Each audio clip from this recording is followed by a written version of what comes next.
mbokk internet du Wii Sport ñu ngi leen di nuyu. wax sa xalaat comme nuñ ko faral di defee saa su ne chaque semaine.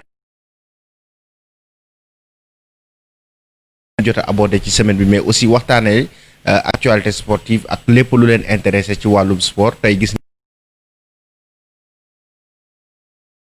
moo tax àndul ak ñun tey pour tey ci émission bi dalal leen seen xel donc tey émission bi mu nekk antenne libre ñu fas yéene aborder thème yu bëri mën ngeen woote au 78 150 74 72 ngeen participer si donc thème yi bi nga xamante ne nii abordé nañ ko bu njëkk ci semaine bi moom mooy les performances des Lions donc Lions yi nga xamante ne nii jot nañ def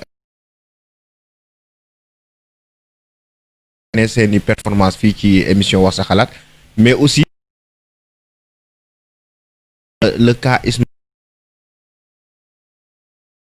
nga xamante ne nii moom mooy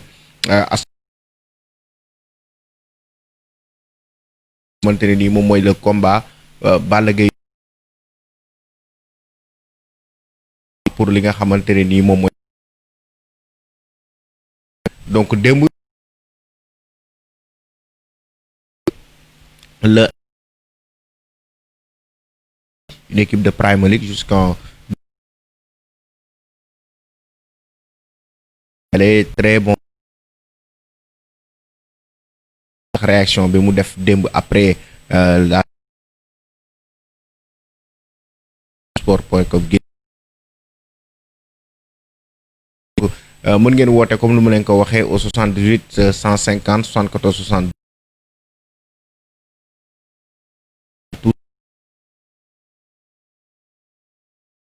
ni abordé dañ ko ci semaine bi ñi moom en tout cas mooy bi ci gën a fës moom mooy signature Edouard ñu quelque chose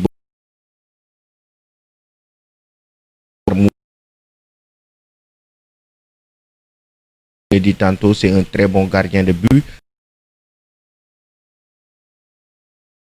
avec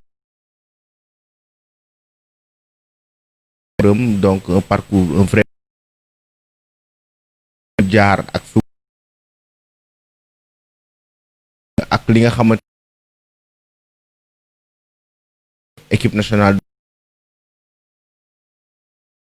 gardien numéro 1 ko waxee 150 mën ngeen woote participer joxe seen xalaat ci li nga xamante ne ni moom mooy am solo donc comme ni mu leen ko waxee sànq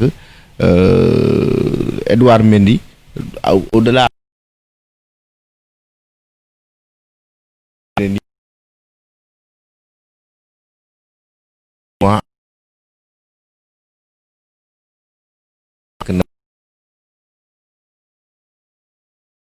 bi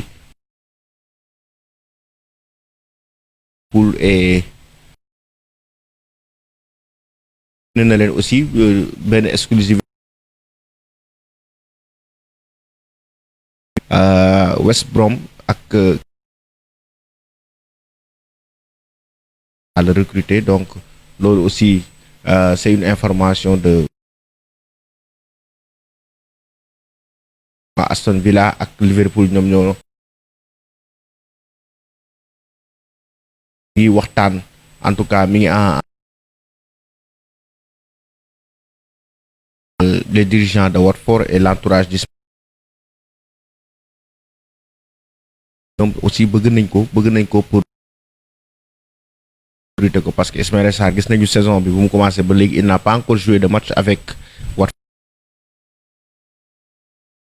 nii signature la bu ñuy xaar est-ce qu'il va rester à Watford je crois pas est-ce ban club la war a rejoindre loolu yëpp mën ngeen dugg joxe ci seen xalaat Balla Gaye 2 aussi tournoi bi mu bëgg avec moom ak Modou Lo et Eumeu Sène est-ce que tournoi la boo xamante ne nii làmb ji war na ko tëral ban promo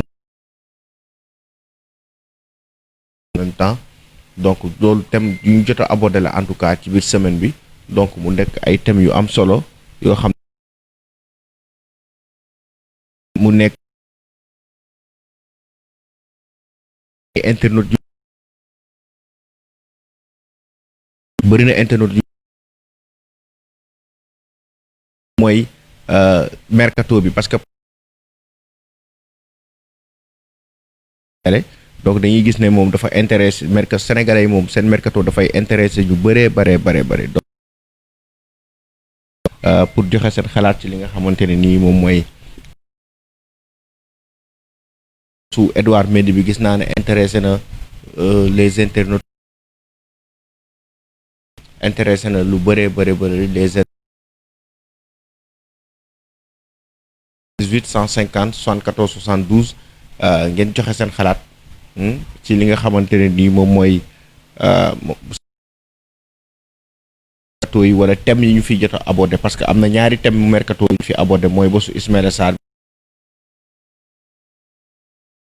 semaine prochaine dinañ indiwaat yeneen thèmes yoo xamante ne ni aussi dina leen intéressé si surtout le thème d'Alfred Gomis bi war a remplacer Edouard foofu noonu bi war a remplacer Edouard foofu ci ren est-ce que Alfred aussi war na dem ren ou pas donc parce que ñëpp xam nañ ne war na mën a remplacer Edouard Mendy à ren donc mën nañ jël internet bu njëkk ñu fas yéene waxtaan ak moom allo mbokk mi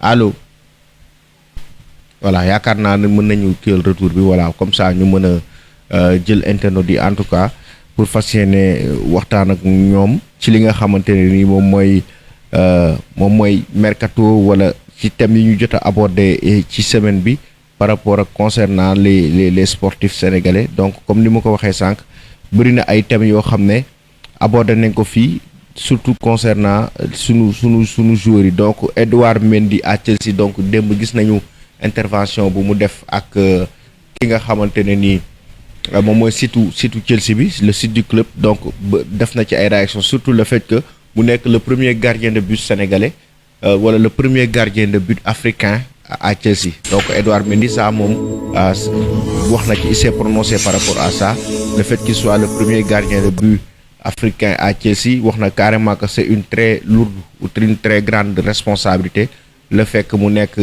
un gardien de but le premier gardien parce que suit en tout cas les traces de Michael Essien il va suivre les traces de Didier Drogba de Samuel Eto'o ces grands joueurs africains yi nga xamante ne nii ils ont fait les beaux jours de Chelsea donc au-delà de ça aussi il a réagi par rapport ak la signature et def na ci benn révélation di wax que ne moom nekk na fan su Chelsea depuis très longtemps et que en 2003 mos na jënd sax maillot Chelsea parce que yàgg na bëgg Chelsea et que yàgg na fan ki nga xamante ne ni mooy Petr Cech nekkoon gardien de Chelsea donc yàgg na ko fan yàgg na ko admirer donc c'est une fierté pour lui mu rejoindre fi nga xamante ne nii moom mooy Chelsea je suis très fier dem loolu moom mooy réaction je suis fan de Chelsea depuis que je suis petit j'adore ce club quand j'avais 12 ans j'ai eu la chance avec un ancien club pour lequel j'ai joué d'aller à Brighton et nous avons regardé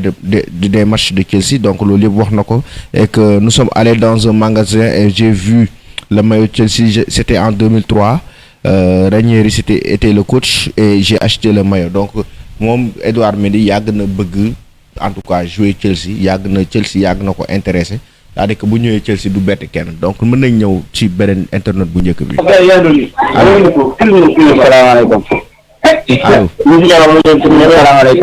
allo salaamaaleykum maa ngi siyaar ñu ngi delloo bu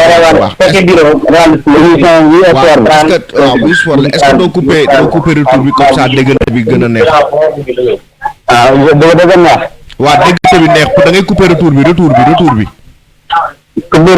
waaw nga wax ak sa téléphone maa ngi lay dégg léegi waaw allo oui yaa ma dégg maa lay dégg waaw léegi te antenne libre la woon dégguma man que te antenne libre la woon waaw antenne libre la waaw Edouard Mendy moom dem bi ñu dem foofu ñun de kontaan nañ si moom waaw te Barça moom ànd moo ñu jaay Suarez ànduloo si ñu jaay Suarez waaw ànd ma si de waruñ ko jaay ndax Suarez moom doonte fu walam daw taw ko da ngeen waaye day dugal bii yu baax te Barça mu ngi nii war a daje Atlético.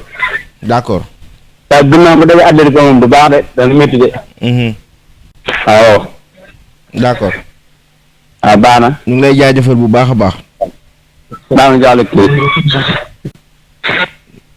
mu ngoog donc gis nga dégg ngeen suñu internet bu njëkk nee na moom le fait que Edouard Mendy dem Chelsea kontaan na ci bu baax a baax donc am na ñuy transfert bi en tout cas bëri na ay sénégalais yoo xam ne vraiment kontaan nañu ci transfert bi et que beneen information bi moom mooy Kepa donc club bi Chelsea daf ko bëgg jaay donc wala pas jaay sax mais prêter pour que vraiment moom am mu dem chercher feneen temps de jeu c'est-à-dire que quand même peut-être li jëm ci Edouard mi ngi dessiné wu nànk-nànk xam na lu koy xaar certainement ci club bi ñu ngi préparé wu pour def ko le gardien numéro 1 donc c'est un très bon gardien mais il faut qu'il travaille davantage aussi parce que la concurrence est toujours là donc waxtaan nañu aussi le cas Ismaïla Sarr entre Liverpool ak Aston Villa. Ismaïla Sarr est-ce qu'il doit rejoindre Liverpool, est-ce qu'il doit rejoindre Aston Villa? Donc comme ni mu leen ko waxee sànq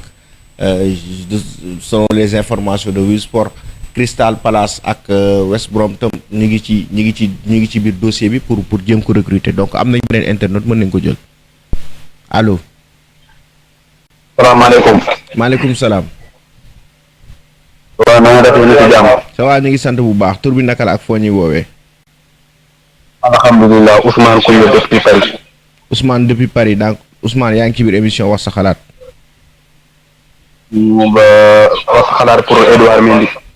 Edouard Mendy antenne libre la ñu ngi waxtaanee thème yu bëri surtout thème yi nga xamante ne nii jot nañ ko aborder ci semaine bi. waaw parce que man effectivement maa ngi kontaan ci dem Edouard Mendy à Chelsea aussi maa ngi déglu discours Franco Lampard.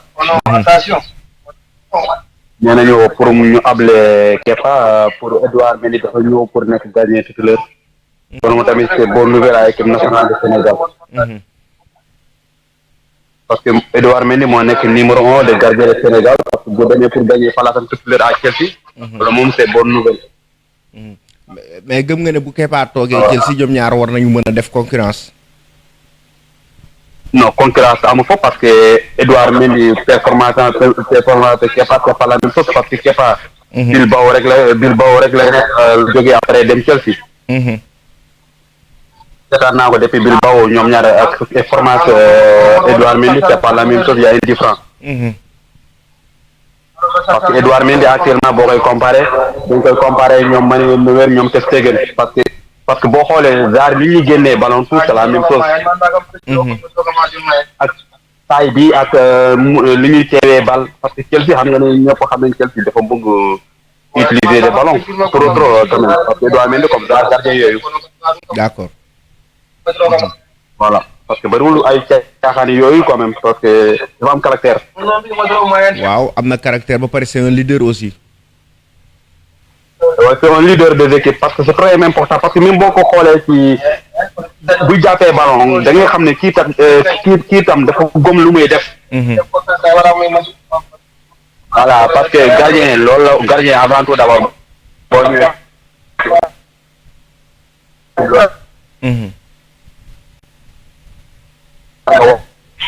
voilà allo mën nañu enchaîner ak beneen internet. salaamaaleykum. maaleykum salaam. waaw El Hadj ñoo ngi lay ziare. ñu ngi delloo ziar bu baax kooku. waaw As la. As depuis fan. depuis Tivaouane. As depuis Tivaouane ñu ngi ziar As yow dañ la gëj a dégg. nga dëgg moo ne keroog kaa kii bu Ismaïla Sarr bi duggoon na. c'est vrai j'espère que yaa ngi si jàmm bu baax. ana Amar na say xaar tey daa ñëwut. na fi tey dafa am contretemps moo tax kenn gisu ko. wax nga dëgg nuyu waayal ma ko. d'accord dina ko dégg bu baax. waaw man damay wax ci ñaari maanaam ci li may njëkk wax mooy ci Ismaïla Sarr keroog duggoon naa ni mën naa dem non dafa ñëwoon sax bu mu dem Liverpool. te jàpp naa ni nii bu mu dem Liverpool taxul may na dem Aston Villa man li ma jàpp mooy. mën naa xool club boo xam loolu nag pour intérêt Sénégal laay xoolee pas intérêt Liverpool ndax keroog gis naa di nga duggee da ngaa wax avantage dañ mën a jëriñ Liverpool. mais lu baax la Ismaïla Sarr à Liverpool mënuñoo am koo gën. am ci banc bi ku mel ni Ismaïla Sarr à tout moment naa dugg rek la situation bi kooku Liverpool mënu am ku gën. mais nag ñun ak équipe nationale bi ñu yor nga xam ne ñun dañoo soxla Sadio Mané moom leer na ci côté bi. côté bële lan soxla koo xam ne dañ faa bëgg ku nu garanti côté droite bi. kooku day baax ñu am benn joueur boo xam day compétitif. dëgg la ndax ñu ngi ko doon xëccoo ñëpp gis nañ ni ku mel ni Baldé Diaw est-ce que def na ko woo di sax ci équipe nationale bi. ak ñeneen ak ñeneen bu ñu demee mel ni kaa Baldé Diaw ñun dañuy dem ba am problème. d'accord mais gisoo ne moo tax ma ni côté Liverpool bi. mën na faa bañ a demee mën naa dem ci club li ma gëm mooy Ismaïla Sarr ak li mu wane daaw jéeg. mën naa dem ci club bu gën Aston Villa ndax Aston Villa ak Watford daanaka ñoo xaw a yem. mais ma jox la benn information est-ce que yëg nga ne Crystal Palace ak West Brom aussi bëgg nañ ko. waaw c'est normal boobu sax dégguma ko sànq laa dégg nga koy wax ci biir émission bi rek. mi ngi ci mais loolu lu baax la Crystal Palace c'est bon boobu sax xam naa concurrence dina fa am ndax Crystal Palace attaque bu baax la yor.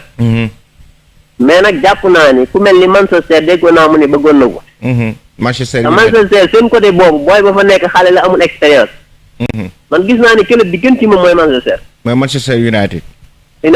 équipe bu mag la.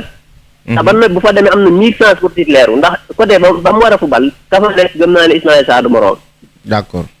voilà man jàpp naa ni côté boobu mën na concurrencer ak attaque Manchester. waaw foofu mën na fa am place. mais quand même Liverpool nañ nag mën a Liverpool am na avenir pour moom aussi. waaw am na fa maanaam tey bu toogee benn at noonu li nga waxee keroog c'est raisonnable maanaam tey Ismaïla Sarr nekkul Liverpool dafa bokk ci moom. maanaam tey moom ndax yàkkamtiwul xale la. tey bu doon dafay toog ba benn at ñaari at déwén mu titulaire sax baax na ci moom. mais pour équipe nationale bi tax ñu bari di wax man sama classe yi ci équipe nationale bi laay waaye nga xam ne ni bëgguma Ismaïla Sarr. maanaam da nga bëgg muy compétir di performer. comme ça bu ñu équipe nationale mais Ismaïla Sarr bu doon daa dem Liverpool toog fa benn at ñaari at mu ñëw titulaire u nekk chef équipe ba ndax yàgg Sadio day dem wala Salah dem. c'est sûr que ni ren bu ñu fa demee ñoom ñaar déwén il faut kenn dem. donc est-ce que du Liverpool dem amaana mën naa 1000 chances jël place am. ok. voilà foofu moom c'est une bonne chose man sa analyse keroog ba dama ci ànd. mais gis naa ni Manchester bu fekkee ni dama déggoon ne da koo bëggoon bu fekkee bëgg na ko moom bu fa demee mën na fa am temps de jeu ba noppi club bu mag la. mais est-ce que Watford li muy laaj pour recruter ñaata la laaj Liverpool pour recruter Ismaïla Sarr parce que Watford prix bu mu fixé mooy 54 millions d'euros 50 millions de livres sterling. moom la mettre sur la table pour vraiment pour en tout cas club bu ko bëgg donc moom la fixé Liverpool. waaw xam nga Watford tamit ni nga ko jëndewoon dafa seer ah. waaw. jëndewoon na ko lu seer ba noppi daaw xam nga Watford changement ay entraîneurs yu bari mu leen wàcce mais du seen équipe bu ban. équipe bi changement yi bari xawoon nañoo sax des ci kaw. mais ay défaites yu ñàkk saa ndax contre West Ham lan am défaite boo xam si ni sérieusement ñoo mënoon West Ham pour. waaw ci leen wàcce. mais amoon nañ capacité bi yéegaat ci feer yi da ngay gis ni Watford amoon na doole joo xam si war na ko woon a yóbbu ci kaw. waaw léegi nag ñoom dañoo bëgg a dikkaat moo tax sawaruñ ci Ismaïla Sarr di dem mais danaa xamul Ismaïla Sarr loolu la signé ak ñoom est-ce que réellement Ismaïla Sarr am na force ni man du ma jouer Ligue 2 damay dem am loolu contrat bu ko gars yi jaayal du dem Watford tamit du ko wanteer. waaw. am nañ joueur avenir la. avenir la te ñoom bëgg nañ dellu si Premier League. danoo bëgg a yéegaat tamit voilà c'est ça ñaari yëpp a tax ba fee nii sa siir ga ni ku ko bëgg di nga fay xaalis bu weex taal ndax it sérieusement Liverpool 43 millions yi mu def ci booy boobu Jota voilà c'est ça. mais Ismaïla Sarr moom man ko fop. moo ko man fop bu kuy sax. te xale la en plus. léegi nag bu dee africain yi nag gars yi duñ ci sawar a def yenn prix mais nee naa leen Watford moom c'est sûr que du ko wanteer man jàpp naa ne am na nu muy demee sax Ismaïla Sarr man na faa continuer de terrain. man jàpp naa ne wut def kut ko kut dafa war dem. d'accord voilà c'est ça. bu dee ci yeneen yi booy bi ci des moom bi dem Chelsea moom c'est une bonne chose. Edouard même c'est une bonne chose club la boo xam si nii maa ngi dégg naa est-ce que dina mën a concurrence ak kenn mais kii li tax ñu indi ko mooy dañ ko indi pour mu changer kii pour mu remplacer kii. Kepa dañ ko jëndoon pour mu nekk numéro 1 bi. mais li mu wane daaw ak ren sérieusement wane na ni rassuré wul kenn moo tax. ñu jënd beneen Kepa c'est le gardien le plus cher au monde. waaw mais xam nga Chelsea dama bari phase rek boo gisee seen recrutement ren yi ñu ko defee. Angleterre moom dañuy yàq joueur dañuy yàq prix marché bi yàq na ko. ndax li ñuy def ci ay joueurs sérieusement jaaduwul. da ngay gis chaque année nga gis joueur bu ñu jëndee 100 millions bu déwee nañu jaay ko 30 millions. te Edouard Mendy Petr Cech moo ko gisal boppam moo ko bëggal boppam te boo xoolee mook Tchèque seen trajectoire yi sax dafa xaw a méngoo. voilà parce que seen c'est ça ñoo jaar bokk France ndax ak yooyu. jaar na ren waa ba pare Chelsea équipe la boo xam ne dafa tàmm di jëlee ay joueurs am championnat France. bu ñu fàttali ko un peu. Essien ñu ngi ko jëlee fi nga xamante ne nii mooy Lyon. Malouda ñu ngi ko jëlee Lyon. Thiago Silva bi dem récemment ñu ngi ko jëlee Paris. Didier Drogba ñu ngi ko jëlee woon Marseille bëri na ay joueurs yoo xamante ne nii voilà donc bëri na ay joueurs yoo xam ne Chelsea moom France lay rootee li ci ëpp ay joueurs surtout les joueurs africains. Edouard Mendy képp kuy seetaan championnat France di nga xam ne gardien mënu ko fa. Edouard Mendy nekk ci club bu ndaw moo ko tee ñu dégg ko mais man gëm naa ne ci àddina bi mën ñu fay génne fukki gardien yi ko gën a ay amu fi.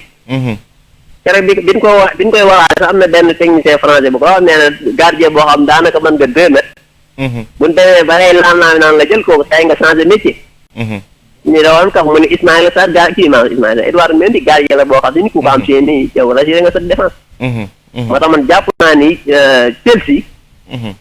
incha allah bu ci laf génneeg. bu Edouard Mendy ñëwee seen coono jeex man jàpp naa loolu. d'accord incha allah la boo xam bu jar a sóoraale daal. d'accord ñu ngi lay jaajëf jërëjëf merci As.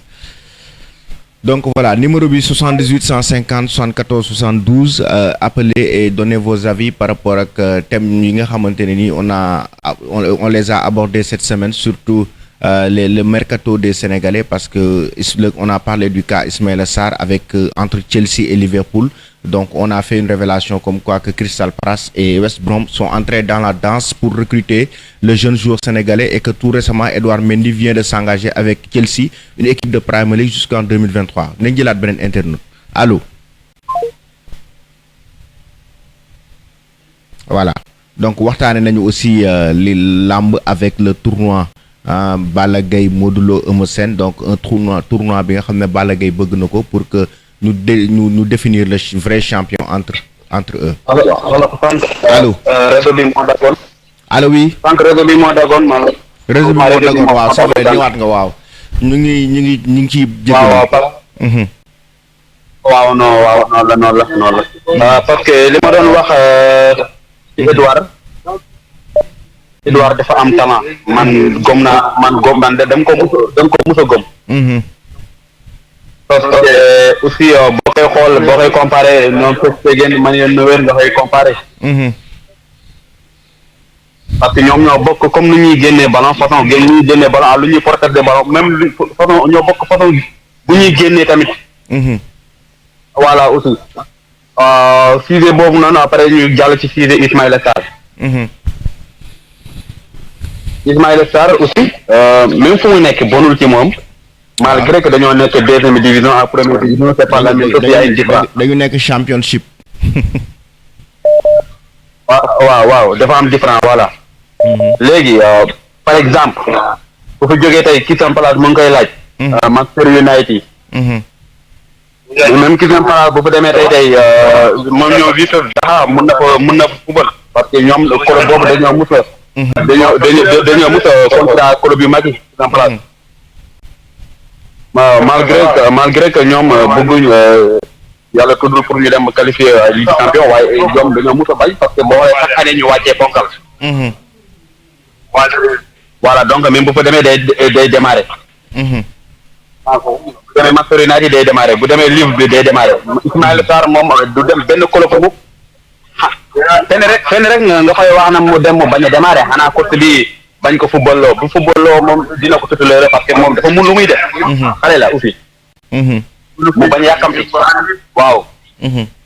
même bu ko Aliou Cissé convoqué mu ñëw aussi loolu tamit day nekk entourage joueur bi da koy dimbali tam mu gën a dem ci yeneen club bi. mu yeneen dem ci yeneen club bi d'accord. waaw bu ko Aliou Cissé convoqué mu ñëw ci Sénégal mu ñëw def ko nga daan match Sénégal. waaw bi dañ koy siggi xool ko. voilà aussi loolu yëpp day joué ci moralement. Absolument. Voilà aussi loolu rek la. ñu ngi lay jaajëfal donc ñu ngi leen di souhaiter espoir journée tous les mbokk Sénégal yëpp. Merci beaucoup. ñu ngi lay jaajëfal bu baax. Ok merci à vous. Voilà.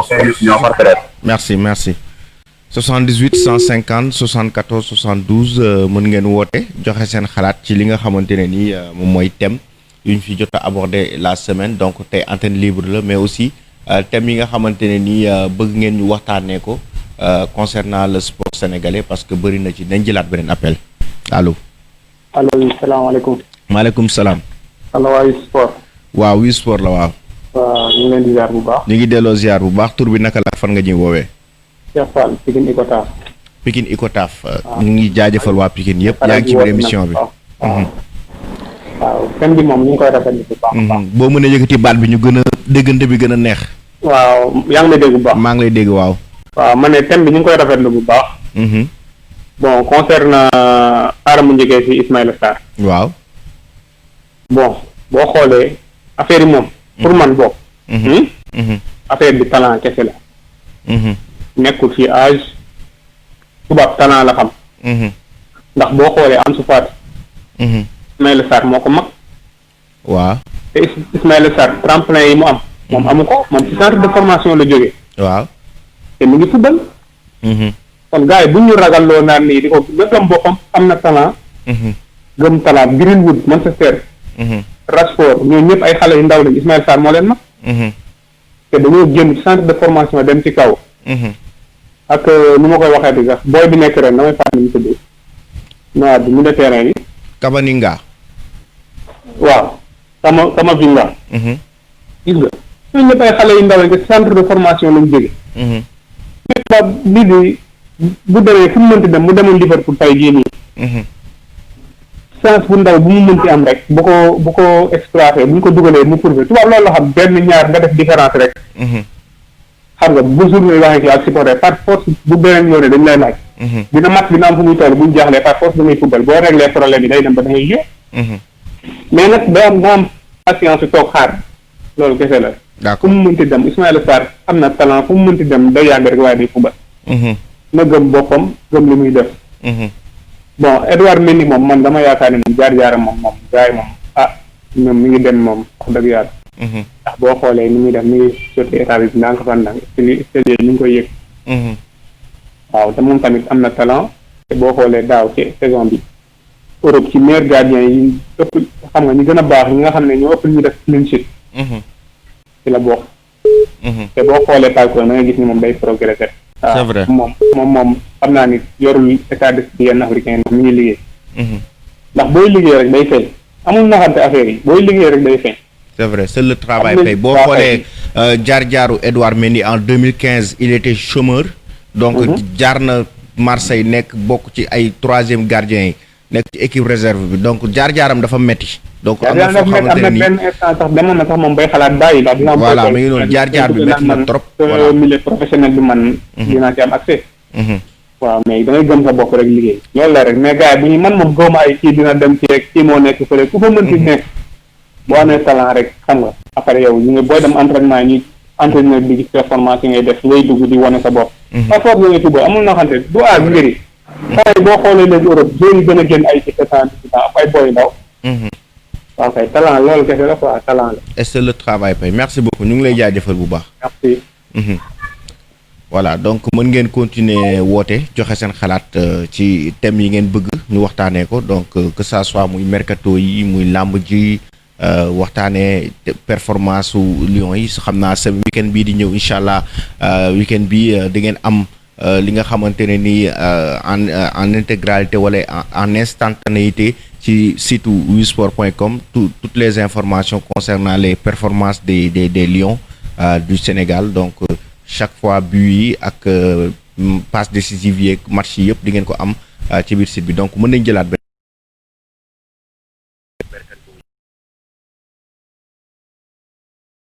bi maa ngi ziar. ñu ngi ziar kooku. Serigne Saliou di woote Ouest Foire. Saliou depuis Ouest Foire ñu ngi ziar Saliou. delloo ziar bu wér naka yite yi. sant bu baax. waaw ñu ngi koy suivre di rafetlu émission bi. dëgg la ñu ngi lay jaajëfal bu baax mu ngi nice macha allah mais lu ma bëggoon wax ci kaaw Ismaïla Sarr rek. waaw moom xale la te am na talent mën na football fépp mais pour man mu dem Liverpool baax na mais même bu demee Liverpool tamit am naa yaakaar ne. day continuer di toog ci banc bi quoi parce que Liverpool déjà dafa xat am na ay joueurs yu ne foofu yoo xam ne toujours ay coupe d'Angleterre la ñu joué wala yenn match yi di am important yi la ñu départ. kon jàpp naa ne Ismaïla Sarr mën na am accès yeneen club yoo xam ne mën na nekk club yu baax ba pare dina am foofu pour temps de jeu quoi man am naa yaakaar ne bu demoon fu mel ne Arsenal mën nañu posé foofu quoi mais même bu demee Liverpool tamit am na yaakaar ne daal du am temps de jeu bu bari. du am temps de jeu bi mu soxla. non yaakaaruma ko. d'accord et puis tamit Ismaïla Sarr. am na talent boo xam ne warul nekk joueur boo xam ne day dem ci benn club di toog banc. parce que moom tant que mu ngi joué di wane talent rek kenn dàqu ko football quoi. waaw mën na gën a dem ci kaw mais bu fekkee tamit da ngay ne bëggoo toog championship nga dem ci club bu mag. man nga dem foofu mais nga dem foofu tamit di toog ci banc bi amul njëriñ quoi. amul njëriñ d'accord pour man waa c'est ça pour man amul njëriñ Ismaïla Sarr xale la. bu yàkkamtiwul mën na am club bu baax boo xam ne maanaam dina fa mën a def lépp lu mu bëgg. pour man bu nekkoon ci championnat bu mel ne France. dina fa gën a mën a évoluer quoi parce que tamit Premier League ngay xulul kenn waaw dafa saf trop quoi. d'accord loolu rek laa bëggoon wax ci kaw Ismaïla Sarr quoi Edouard Mendy tamit di ko encourager quoi moom gardien bu man lu muy def la fii tamit. ci club bu mu ñëw tamit man sama club la Chelsea. mais tamit bon man na baax daal mais ki nga xam nga der bu ñuul dafa xaw a métti daal ci football quoi. c'est le premier gardien africain à Chelsea. Mangook. li ñu baal ay ñoom Kepa ak ñooñu même erreur su ko defee du ko baal quoi xam nga. moo tax dafa xaw a métti daal mais yàlla na ko yàlla jàppale quoi. am na talent bi tayit am na yaakaar dina baax. ñu ngi lay jaajëfal Saliou. ok merci beaucoup. merci beaucoup. voilà faites comme lui donc 78 150 74 72 woote leen ngeen joxe seen avis concernant tous ces thèmes yoo xamante ne nii on les a abordés fii ci semaine bi concernant les joueurs sénégalais le mercato yeneen discipline sax yoo xam ne intéressé na leen mën nañ ci ñëw donc wala thèmes yi ñu abordé woon y a de cela des semaines ak yi ñu war a abordé donc groupe WhatsApp wax sa xalaat Wii Sport maa ngi leen di nuyu yéen ñëpp ñoom El Hadj Malick ñoom VIP ñoom ñëpp maa ngi leen di nuyu groupe WhatsApp wax sa xalaat mën nañ jël beneen appel allo. asalaamaaleykum wa rahmatulah maaleykum salaam wa rahmatulah tur bi naka la sëñ bi. Khalilou Ibou la depuis Milan Alamine maa ngi lay ziar. Khalilou ñu ngi ziar ñu ngi delloo ziar bu baax a baax. di ziar na fi ak waa Sénégal yëpp di leen makku ci mbënd mi ak ci Covid bi. dëgg la merci beaucoup di wax ne suñu xel ji wu ci benn yoon. c'est vrai dëgg la ñu ngi ziar bu baax. waaw tout d'abord di nuyu waa Sénégal yëpp surtout le monde sportif. ñi rafetlu d'abord suma xalaat ci bisu tey bi di rafetlu sorti président sport. ci affaire racisme bi passé ci France. wax dëgg yàlla wane na caractère. et wane na taxawaayu président. te loolu ndamal Sénégal. parce que lu am foofu ak traitement bu ñu ci def jombul suñu joueurs yi. te li muy def day wane ne xale yi ñu am. ñu nekk bitim réew. loolu dina wane ne am nañu taxawaay am na ñu leen taxaw. voilà donc bu loolu weesoo ñuy saluer performance yi nga xamante ne nii le jeune Edouard def na ko. parce que ndamal Sénégal la tey. ñu am un gardien bu nga xamante ne nii fa muy dem club bu mag ba nga xamante ne mu ngi fay dem. dafa ko fa dara. mais moom jaar-jaaram wane na ni. il est capable de jouer dans n'importe quel club du monde. absolument. waaw te loolu jàngat bi ñu ci am mooy dañ koy wax xale yi rek. affaire bi amul naxante amul wax ju bëri amul lobby liggéey la rek. c'est le travail paye. oui c'est le travail paye. booy bi il a beaucoup bossé et psychologiquement aussi tamit il s'est comporté d'une manière boo xam ne ni. ku bëgg jëm ci kanam ngay comporté woo. voilà donc xale yi faut que ñu jàng ci moom. xam ne da ngay liggéey persévérer. su fekkente ni yaa ngi aspirer pour jouer jëm ci kanam aussi jouer dans les grands clubs. parce que tey jii nii suñu demee ba koy dégg Chelsea comme nu nga ko waxee le premier sénégalais bu nga xam ne mooy góolu foofu. ñu jaral leen ñoom seen gardien titulaire ñu koy wutal buntu ne ko foog nga dem. je pense que ni performance bu rëy la te xale yi nañ ci jàngat bu baax a baax ndax dina leen jëriñ. voilà lu ñuy def rek mooy ñu ñaanal ko parce que. football professionnel dafa ingrat. c'est vrai. lu may wax rek mooy le malheur bu nga xam ne moo dal Ismaïla Sarr saison yi passé mooy il s'est beaucoup blessé. moo tax dañuy ñaanal Edouard di ñaanal joueur Sénégal yëpp. yàlla ko leen ci blessure quoi. amiin. waaw di ñaanal gars yi tamit ñu leen di ñaanal bàyyi di leen ŋàññ trop nañ leen di sànni ñaan. am na solo. seen maanaam li leen gën a mun a protéger. mooy ñu ci saison boo xam ne. amuñu ci blessure boo xam ne ni daf leen di téye lu yàgg. d'accord waaw parce que heure bu dem infirmerie pendant war a def 10 jours de repos loolu rek dafa ëpp. d'accord ci professionnel. vraiment loolu ci amoon di wax di gën a wax xale yi nañu liggéey. d'accord nga baal ma nag moo tax yenn gardien yi nga xam ne nii. vraiment mën nañu trop mais amuñu taay. bu dee amoo taay. bon da ngay dem jéem a nekk latéral parce que moom du ngay nii. bon il faut nga am hauteur pour un bon gardien. d'accord tout étape yi tax may wax mais. dama xam li ma wax les experts actuellement de ce monde taille bi dañuy njëkk a xool. c'est important. quand tu es un jeune nga nekk un jeune gardien te amuloo taille. vraiment jéemul teel a changer poste quoi. d'accord. parce que nekk gàtt moom du dem fa sori. yéen baal ma wasalaam. merci beaucoup ñu ngi lay jaajëfal. merci beaucoup. voilà mën nañu enchaîner avec d'autres appels 78 150 74 72 donc ngeen woote joxe seen xalaat ci li nga xamante ne nii moom mooy thème yu ñu abordé ci biir semaine bi ak li nga xam ne waxtaane nañ ko ci wàllu sport wàllu mercato avec la lutte aussi combat Balla Gaye bi tournoi Balla Gaye Modou Lo Eumeu Sène lan ngeen ci xalaat mais aussi li nga xamante ne nii moom mooy performance su Lions yi actuellement fi mu toll voilà donc loolu yëpp mën nañ ci waxtaanee Sakho moom gisaguñ ko tey xam naa dafa jàppandi donc voilà mën ngeen continuer joxe seen xalaat ci li nga xamante ne nii moom mooy thème yi nga xamante ne ni abordé nañ ko ci biir semaine bi mais aussi antenne libre la ci sport d'une manière générale donc comme sànq ni ma ko waxee woon par rapport ak Edouard Mendy ak li nga xamante ne nii moom mooy déclaration yi mu def ginnaaw bi mu signé Chelsea ba pare parce que moom mooy information bi nga xamante ne nii mën nañ ne ci biir semaine bi moom ak Ismaïla Sarr bokk na ci yi ci gën a en tout cas yi ci gën a chaud ci wàllu mercato donc li nga xamante ne nii ay objectif am définir na ko par rapport ak Chelsea parce que ginnaaw bu mu defee waaw nañ jël internet boobu après ñu ñëw si loolu allo. allo. allo salaamaaleykum. maaleykum salaam. waaw sëñ bi na ngeen def. ça va ñu ngi sant bu baax. tur bi naka la. ñu ziar. ça va alhamdulilah.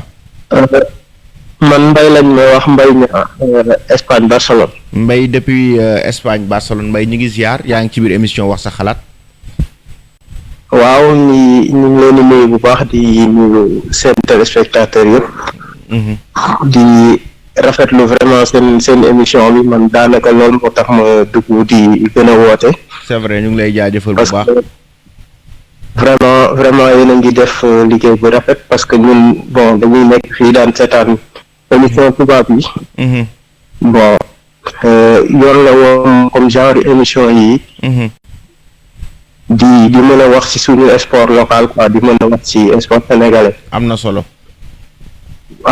vraiment di rafetlu seen liggéey. voilà par rapport ak nag bon ci thème bi. di wax ni rek que ni ci kaw Ismaïla Sarr laay wax tuuti. que ni le sénégalais bu ñu yàkkamti. parce que Ismaïla Sarr il est jeune. xale la. je crois que 22 à 23 ans la am. donc dafa soxla jouer. xale dafa soxla jouer warul dem ci équipe boo xamante ne nii. dafay dem di buuxante di toog ban di jouer ay match coupe ak genre. dafa war a jouer équipe boo xamante ne nii il sera titulaire il sera important. parce que jeu Ismaïla Sarr liñ ci gis mooy dafa am potentiel bu rëy bu nekk ci moom. mën nañ ni sax potentiel bu ñu wax potentiel rek moom moo ko ëppale sax jeunes yi fi nekk yëpp. mais dafa manqué maturité si jeu am. donc dafa soxla nekk ci benn équipe boo xamante ni nii dafay jouer. soit mu dem ci yeneen équipe yi Crystal Palace baax na. mais doon équipe boo xamante ni nii dafay jouer. voilà. ci côté vraiment ci côté Edouard Mendy bon dañ koy souhaiter bonne chance. parce que c'est un gardien boo xamante ni am nañ ci moom yaakaar. parce que bu dara psychologiquement il est prêt et moom da nga koy gis buy góolu sax da ngay xam ni kii dafa am présence ci défense dafa doon góol boo xamante ni nii dafay jox confiance défense. défense ci si instant bi noonu lañ parce que amuñu confiance ci Kepa. entraîneur bi amul ci moom confiance pas du confiance qualité wala dara Kepa ko mën góolu la. mais dafa am problème de confiance. mental moo ko manqué.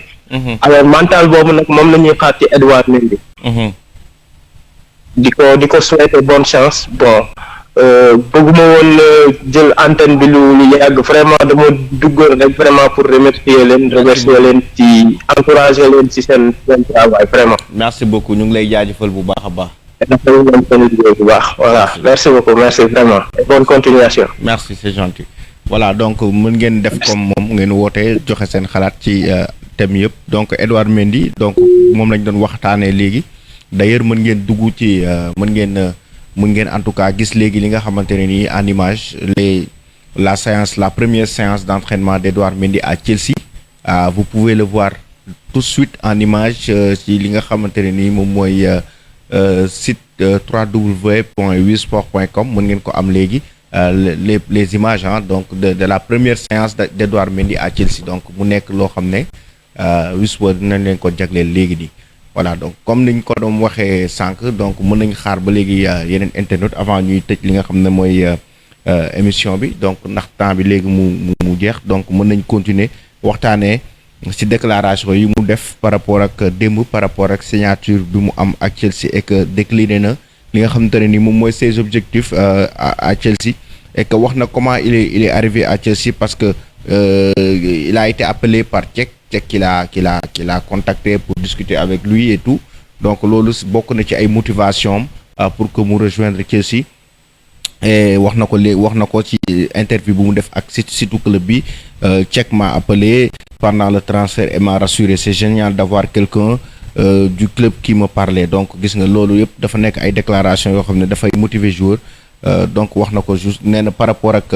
état de forme nee na aussi je suis en forme même si je n'ai pas joué de match depuis un moment je m'entraîne comme d'habitude avec Rennes donc j'ai aussi joué un match en interne à l'entraînement récemment donc je me sens bien loolu yëpp bokk na ci déclaration yu mu def voilà donc mais boo gëm naa ne Edouard du bokk ci groupe bi war a jouer groupe bu Chelsea en tout cas effectif bi war a jouer ci week-end bi donc parce que ce sera trop juste pour mu bokk ci effectif bi war a jouer ci week-end mais ce qui est sûr que mooy il a démarré les entraînements donc mën ngeen am tout de suite sur wisport.com en image la première séance d'entraînement d'Edouard Mendy à Chelsea donc di ngeen ko am léegi nii ngeen mën ko xool bu baax a baax donc mën ngeen continuer woote mën nañ jël peut-être un dernier intervenant au 78 150 74 72 mën ngeen woote joxe seen appréciation wala seen xalaat ci thème yi ngeen aborder thème bu leen neex ñu waxtaanee ko donc muy football local muy lamb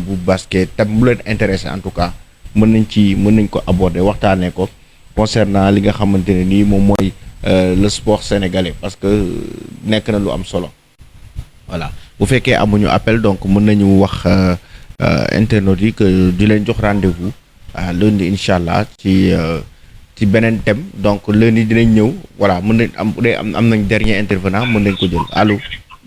allo Aladine. oui.